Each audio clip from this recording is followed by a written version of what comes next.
Mense sê baie graag, God slaap nie. En dit doen hulle veral wanneer hulle iemand wil dreig of wil herinner aan die oordeel van God. Die straf van God wat gaan kom op verskriklike dade wat daar gepleeg word.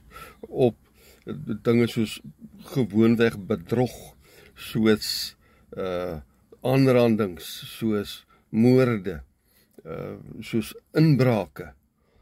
Dan gebruik mense daai vers in Psalm 121 op sê, Boeta, wag maar, God wag vir jou, hy gaan vir jou kry, hy slaap nie, hy gaan vergeld.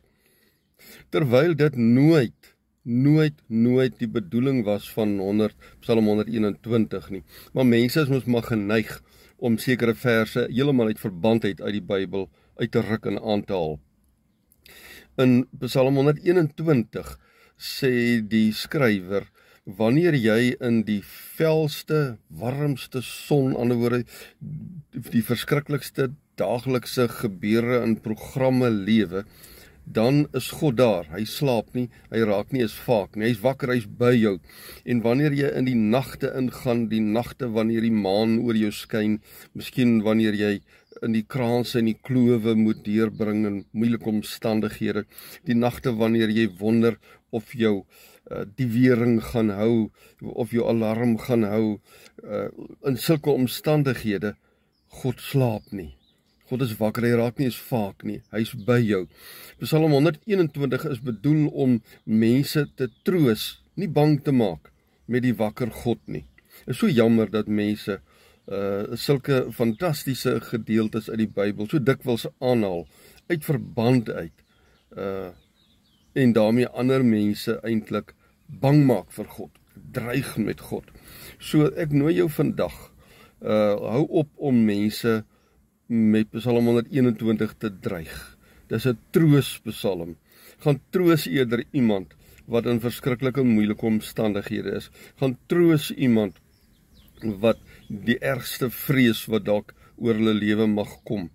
Dis nie te sê die dinge gaan nie met hulle gebeur nie, maar troos hulle met, God is wakker, hy is by jou. Hy sal jou nie 'n sekonde deur daai omstandighede alleen te laat gaan nie.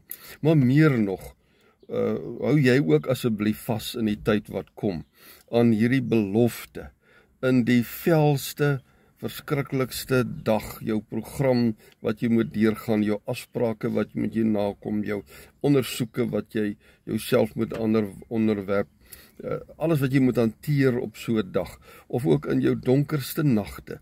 God slaap nie. Hy word nie eens vaak nie. Hy is by jou. Hy sal jou elke tree van jou voete wat jy moet gee, sal hy saam met jou wees. Selfs ook wanneer jy uit hierdie lewe uitgaan na die volgende toe. Want dit is tog die pad wat almal van ons loop, totdat Christus weer verskyn en al hierdie dinge kom verander. Is dit die pad wat ek en jy loop? Een of ander stadium sterwe ons. Of dit nou aan 'n gevreesde siekte is, of dit in 'n ongeluk is, ons weet nie, maar ons gaan. En hierdie Psalm sê, God sal elke sekonde van daai pad by jou wees. As jy in die aand gaan slaap, sit maar jou hand net so uit en sê, Here, hier is my hand. Neem net my hand vanaand, dan sien 'n kans om deur hierdie nag te gaan.